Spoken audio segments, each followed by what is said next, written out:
trips in Santa Rosa going by car is about 87%, even though a quarter of those trips are less than 2 miles. Now this is something that you don't see in other countries, where it's such a short trip. People here drive, people there don't. In Japan, it's like 13%.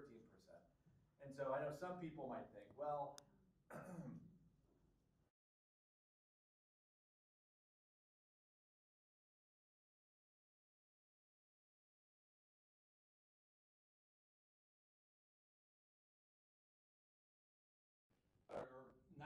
or 87% of Japanese using transit reveals some deep truth about human preference for transit.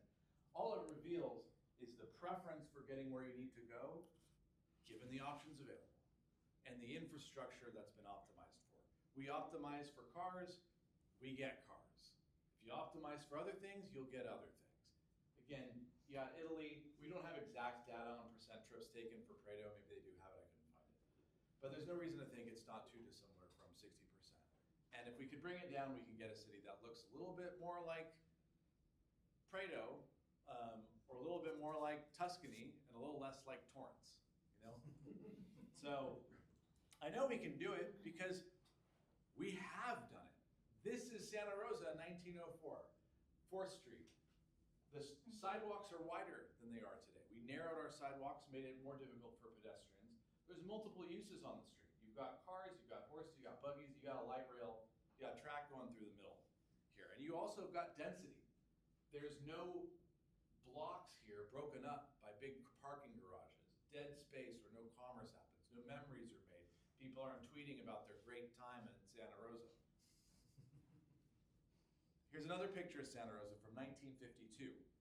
So I like this picture. This you can start to see, the other one's pretty old, but now you start to see what kind of modern Santa Rosa looks like. This is downtown. There's what became Courthouse Square. There's only 5 parking lots in this photo. Today, all of that is parking. All of that. So then, let's see, here's another way of looking at it. This is the fire insurance maps from the 1940s. What I did is I took these, and in every building that's in color, that's colored, was demolished to make way for parking. The orange boundary makes is the boundary of the downtown station area. So parking or Highway 101. Highway 101's expansion took obviously a lot of these. So what did we lose when we did that? We lost mostly housing, 250 units of housing.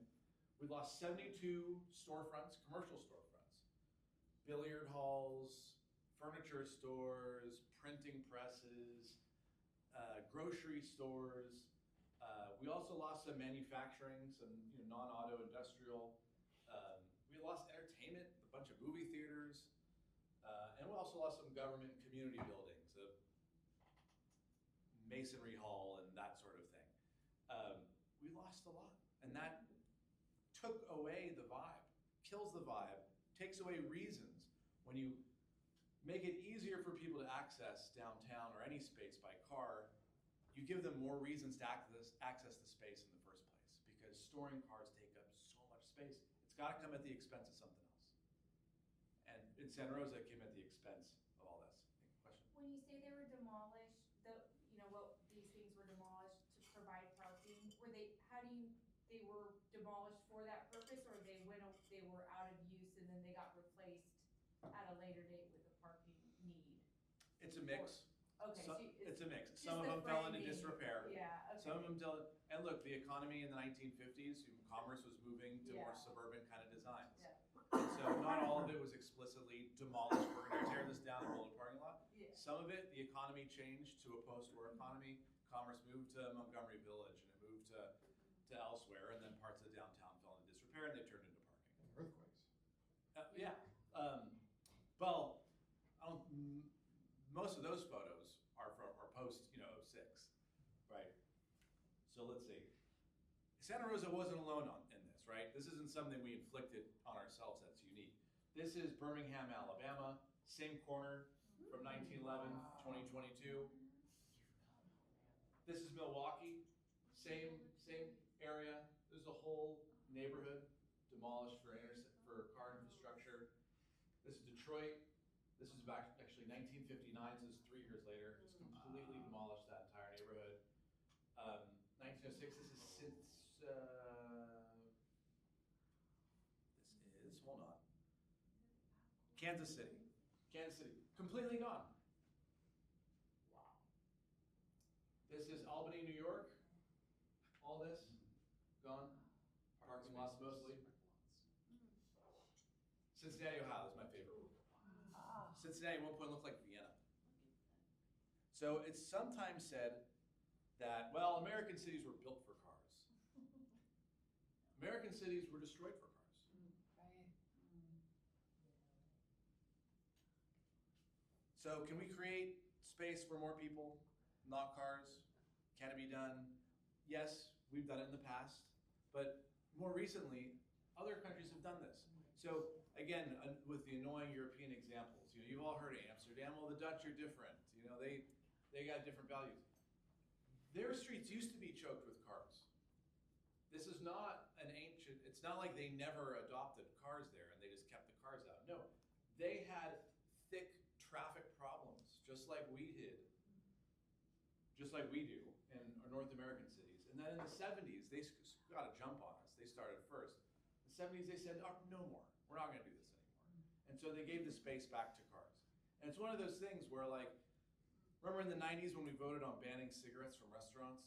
And a lot of people were like, I can't believe this. How are we gonna, I can't smoke at a bar, are you kidding me? And then you take it away and you can't even imagine, how did we live like that?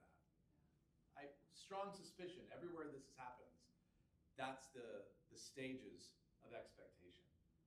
This is in Madrid. Most of the major plazas in Europe that you go and get your picture taken and you go travel to, go visit, to go see, to go buy souvenirs for your family, because there's such cool experiences to be in, used to be parking lots, or they were treated as parking lots during the post-war, immediate post-war years. And so then to bring it closer to home, this is Grass Valley. Grass Valley is in Nevada County, not far from here. This used to be parking. This used to be a street with parking. During COVID, they fully pedestrianized this. And my wife and I and our son, every 4th of July, we usually go up to Nevada City or Grass Valley and stay for the weekend, go swimming in the Yuba River, and it's a lot of fun. We used to always go to Nevada City because it's a slightly more charming town, until Grass Valley upped its game. Now we stay at the Holbrook Hotel, because this is right outside the Holbrook Hotel. And of course, no one's in this photo because it's right before sunrise. But on the evenings, this is packed. And I know it's packed because as part of our work with Santa Rosa YIMBY, we sent out a survey to merchants on this street. And we asked them, how has this affected your revenues? How has this affected your foot traffic as compared to before? All of them, either better or much better. They really like it. They acknowledge that they were nervous at first. They acknowledge that transitioning was difficult, but they like it. So, and then I'll finish with, I think this is the last one. How do the foot traffic people get to this place? They must have a parking lot. Is it public transportation or a parking lot on the perimeter? There's plenty of parking. As I mentioned earlier about Santa Rosa, 75% of parking spots go unused on typical busy days in the downtown station area. Most cities have found they've got plenty of parking. You don't need, it's not essential to have it right in front of your businesses. People, and if you take it away from out front of the businesses, you're gonna give people a much more compelling reason to go and walk an extra blocks to go visit in the first place. And so in Grass Valley, they actually didn't have they had a tougher time than Santa Rosa would have to, say, converting 4th Street. Parking is more constrained in Grass Valley. They had to build a new parking lot outside of the downtown, but 2 blocks away.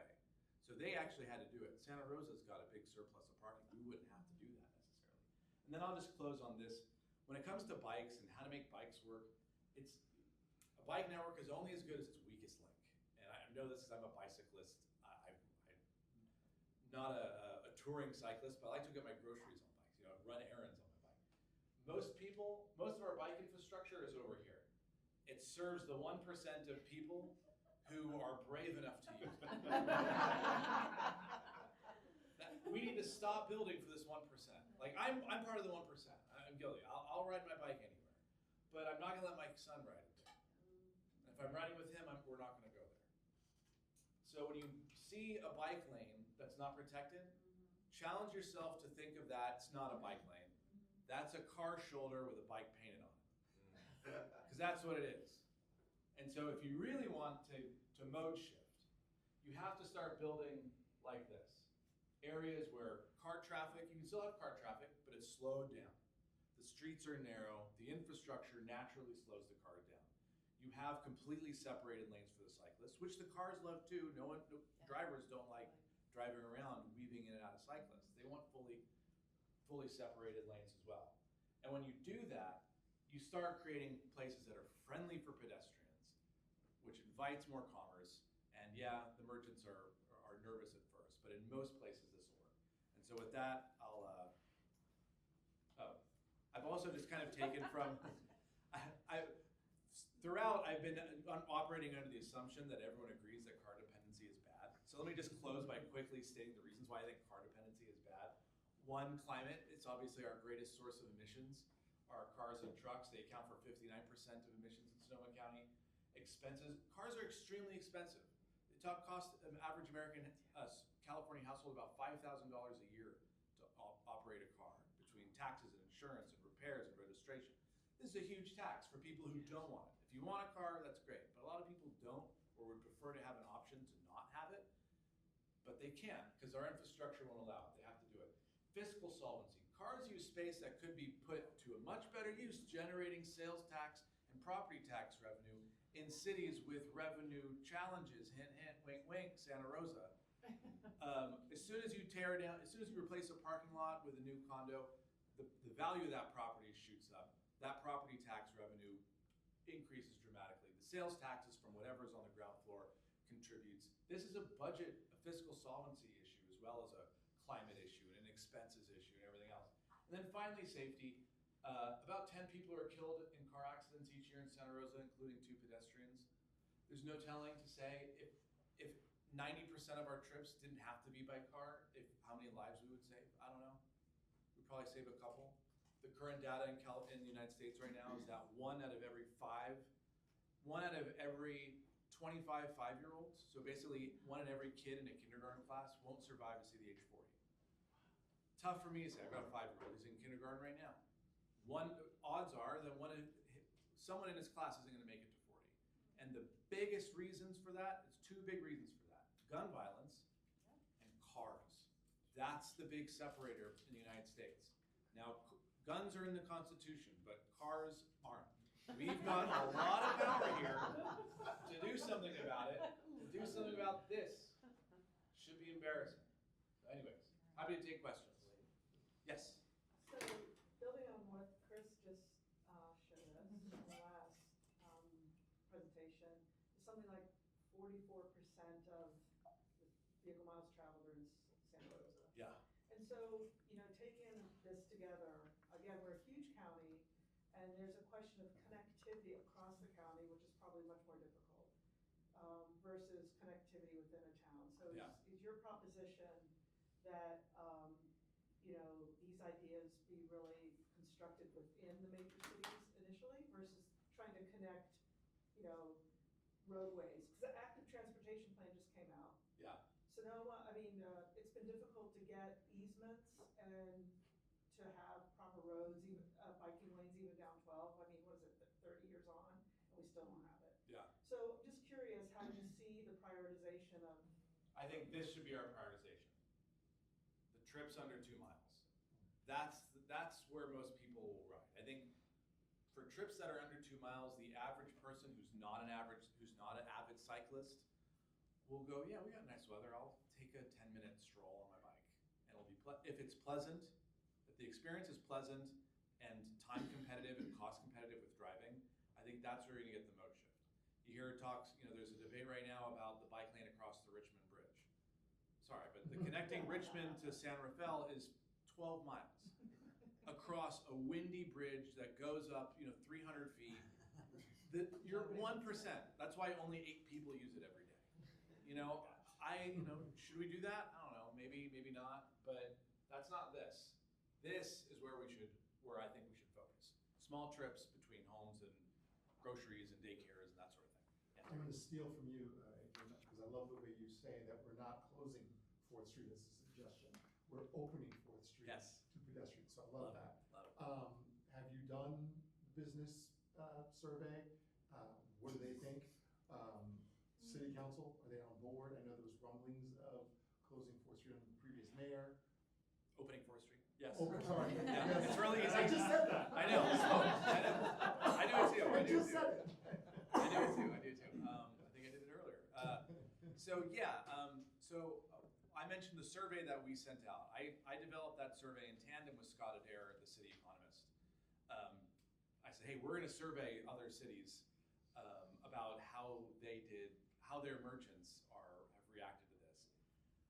And he said, oh, here's what I want them to ask too, or here's what I want them to respond to as well. So yes, we're working with the city on surveying merchants in other cities. Eventually that's going to be brought to council for a discussion and neighborhood groups, neighborhood meetings. There's gonna be a lot of extensive outreach to community groups, to the merchants about it. But the city wants to make sure that they have as formed a discussion as possible, and it's not just a fear, uncertainty, and doubt fest. They can actually point to what other merchants in similar circumstances have experienced. So that's what I'm trying to help out with. Question over here. I'm particularly interested in some of the early data you presented on the unused, and the percentage of Santa Rosa. Are there similar kinds of studies on other municipalities in Sonoma County? In Sonoma County, not that I know of. I've seen some of these done for other cities around the US. I did this one as a labor of love on Google Earth to do all that.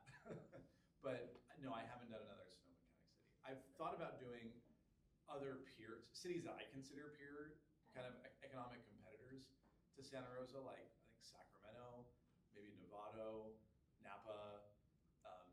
Those would probably how I would rank. Growing up in Sonoma County, I don't think of parking as an issue in Santa Rosa, but when I go to Petaluma, always can't find parking. I live in Windsor, struggle, it's the biggest gripe in town by residents in Windsor. Go to Hillsburg, can't find parking, I leave. Yeah. So it's just very different, and I'm curious about some of the other municipalities. My theory on this is that no one is happy with the amount of parking, and they never will be. Like people gripe about parking in Santa Rosa, despite we've given half the city to parking. Like, what more do you want? Yeah. I did this similar study for Sebastopol. I'm from Sebastopol, and I mentioned the Parking Reform Network. Yeah. They've done this for like the 100 largest cities across the country. Sebastopol, I didn't do the streets. I just did parking. I was looking at developable land, like where parking lots are. 39% of the developable land in downtown Sebastopol is parking.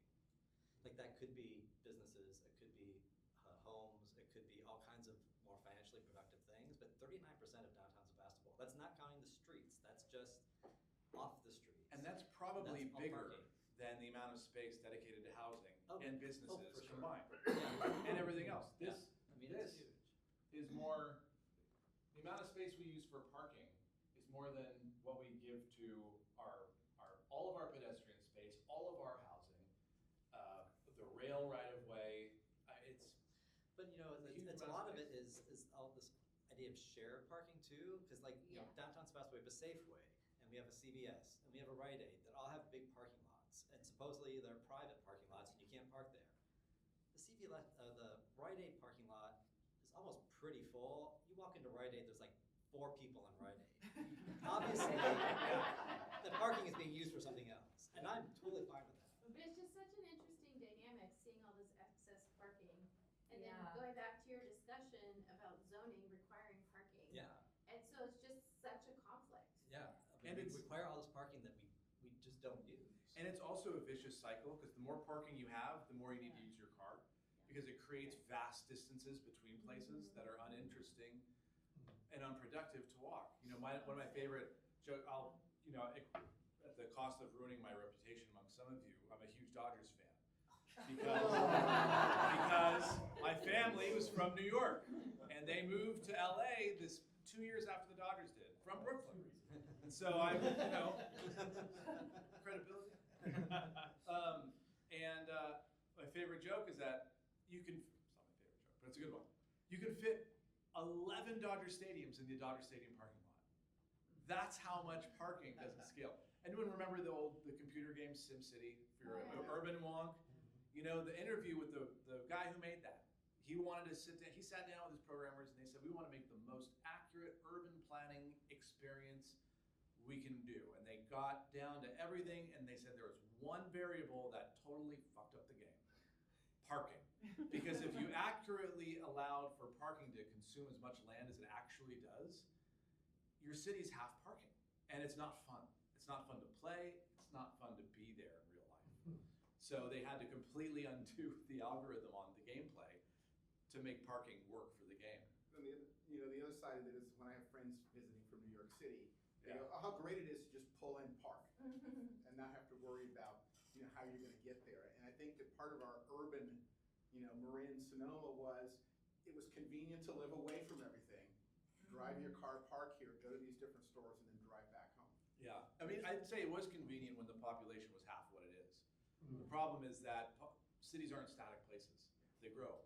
And where the growth is gonna be now, there's gonna be 16,000 homes planned in the current RENA cycle, all along the SMART route. So those are gonna be all along, most of that housing is gonna be where it's going downtown. There's a ton of housing going on around Railroad Square, right here, and then near the SMART stations going down. This is gonna be a huge opportunity for the region to grow while adding minimal new traffic on the 101 if we do it right.